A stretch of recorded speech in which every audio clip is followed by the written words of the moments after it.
Hello everyone, welcome to my mini cooking vlog. Usually ನಮಗೆ street food ಅಂತ ಹೇಳಿದರೆ ಗೋಬಿ ಮಂಚೂರಿ ನೆನಪಾಗುತ್ತೆ. ನಾವು ಹೋಟೆಲ್ಗೆ ಹೋದರೆ ಅಲ್ಲೆಲ್ಲ ಕಾಲಿಫ್ಲವರ್ನ ಹಾಕಿ ಗೋಬಿ ಮಂಚೂರಿನ ಮಾಡಿಕೊಡ್ತಾರೆ.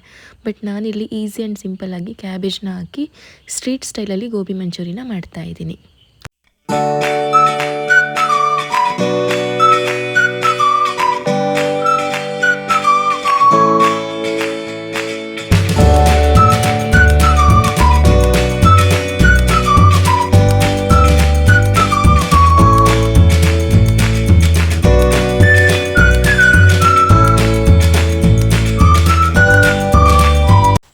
ಫಸ್ಟು ನಾನು ಕ್ಯಾಬೇಜ್ನ ಸಣ್ಣದಾಗಿ ಕಟ್ ಮಾಡ್ಕೊಂಡಿದ್ದೀನಿ. ನಂತರ ಚಿಲ್ಲಿ ಪೌಡರ್ನ ಆ್ಯಡ್ ಮಾಡಿದ್ದೀನಿ. 3 ಟೇಬಲ್ ಸ್ಪೂನ್ ಆಗುವಷ್ಟು ಕಾರ್ನ್ಫ್ಲೋರು, 5 ಟೇಬಲ್ ಸ್ಪೂನ್ ಆಗುವಷ್ಟು ಮೈದಾನ ಹಾಕಿದ್ದೀನಿ. ನೀಟಾಗಿ ಅದನ್ನು ಮಿಕ್ಸ್ ಮಾಡಿಕೊಂಡು ರುಚಿಗೆ ತಕ್ಕಷ್ಟು ಉಪ್ಪನ್ನ ಸಹ ಆ್ಯಡ್ ಮಾಡಿದ್ದೀನಿ. ಸ್ವಲ್ಪ ವಾಟರ್ನ ಆ್ಯಡ್ ಮಾಡಿಕೊಂಡು ನೀಟಾಗಿ ಕನ್ಸಿಸ್ಟೆನ್ಸಿ ನೋಡಿಕೊಂಡು ಗೋಬಿನ ಕಲಿಸ್ಕೊಳ್ತೀನಿ. ನೆಕ್ಸ್ಟು ಒಂದು ಬಾಣಲಿನ ಇಟ್ಕೊಂಡು ಅದಕ್ಕೆ ಆಯಿಲ್ನ ಹಾಕ್ಕೊಂಡು ಚಿಕ್ಕದಾಗಿ ಗೋಬಿನ ಬಿಡ್ತಾ ಹೋಗ್ತೀನಿ.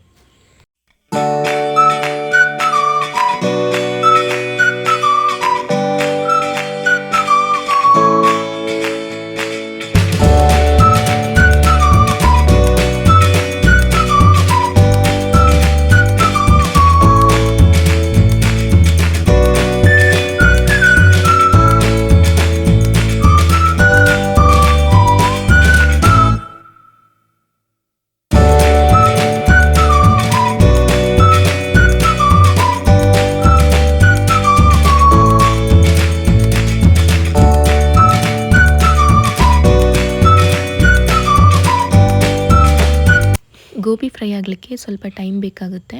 ಐ ಫ್ಲೇಮಲ್ಲಿ ಇಟ್ಕೊಂಡ್ಬಿಟ್ರೆ ಅದು ಫುಲ್ ಗೋಬಿ ಮೇಲ್ಗಡೆ ಮಾತ್ರ ಕಲರ್ ಆಗುತ್ತೆ, ಒಳಗಡೆ ಬೇಯೋದಿಲ್ಲ. ಅದಕ್ಕೆ ಸಿಮ್ಮಲ್ಲಿ ಇಟ್ಕೊಂಡು ಗೋಬಿನ ನಿಧಾನವಾಗಿ ಫ್ರೈ ಮಾಡಬೇಕು.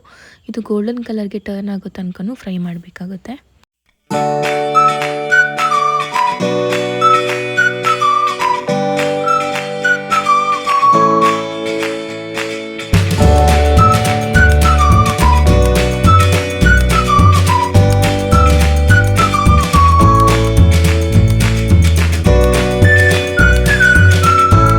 ನಾನಿಲ್ಲಿ ಫ್ರೈ ಆಗಿರೋ ಗೋಬಿನ ಒಂದು ಪ್ಲೇಟಿಗೆ ತೆಗೆದಿಟ್ಕೊಂಡಿದ್ದೀನಿ. ಅದು ಅಟ್ಲೀಸ್ಟ್ ಒಂದು 5 ಮಿನಿಟ್ಸ್ ತನಕನೂ ತಣ್ಣಗಾಗಲಿಕ್ಕೆ ಬಿಡ್ತೇನೆ. ಯಾಕಂತ ಹೇಳಿದರೆ ಅದು ಕ್ರಿಸ್ಪಿಯಾಗಿ ಬರುತ್ತೆ ತಣ್ಣಗಾದರೆ. ನಾವು ಡೈರೆಕ್ಟ್ ಮತ್ತೆ ಅದನ್ನು ಗೋಬಿನ ಫ್ರೈ ಮಾಡಲಿಕ್ಕೆ ಇಟ್ಕೊಂಡ್ರೆ ಅದು ತುಂಬ ಸ್ಟಿಕ್ಕಿ ಆಗುತ್ತೆ.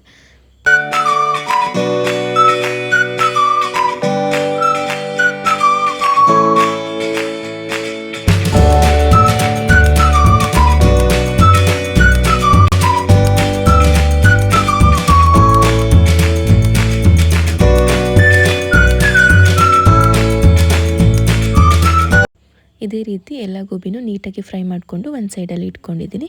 ನೆಕ್ಸ್ಟು ಒಂದು ಬಾಣಲಿ ತೊಗೊಂಡು ಆ ಬಾಣಲಿಗೆ 1-2 ಸ್ಪೂನ್ ಆಗೋಷ್ಟು ಆಯಿಲ್ನ ಹಾಕ್ಕೊಂಡು ಚಿಕ್ಕದಾಗಿ ಕಟ್ ಮಾಡ್ಕೊಂಡಿರೋ ಬೆಳ್ಳುಳ್ಳಿ, ಇದು ಆಪ್ಷನಲ್ಲು, ಬೇಕಿದ್ದರೆ ಹಾಕ್ಕೊಳ್ಬೋದು. ನೆಕ್ಸ್ಟು ಒಂದು ಸ್ವಲ್ಪ ಆನಿಯನ್ನ ಹಾಕ್ಕೊಂಡು ಸ್ವಲ್ಪ ಫ್ರೈ ಮಾಡಿದ ನಂತರ chilli sauce, soya sauce, tomato ಸಾಸ್ನ ಹಾಕ್ಕೊಂಡಿದ್ದೀನಿ.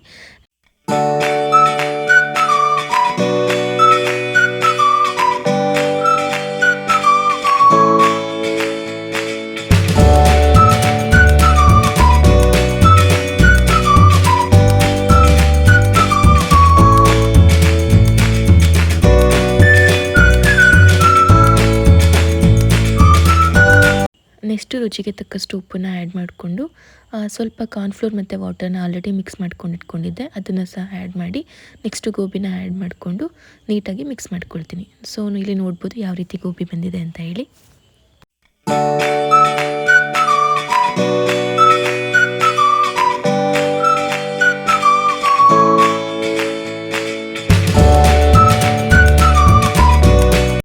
ಈ ವಿಡಿಯೋ ಇಷ್ಟ ಆಗಿದರೆ ಪ್ಲೀಸ್ ಒಂದು ಲೈಕ್ ಮಾಡಿ, ಶೇರ್ ಮಾಡಿ, ಸಬ್ಸ್ಕ್ರೈಬ್ ಮಾಡಿ. Thank you.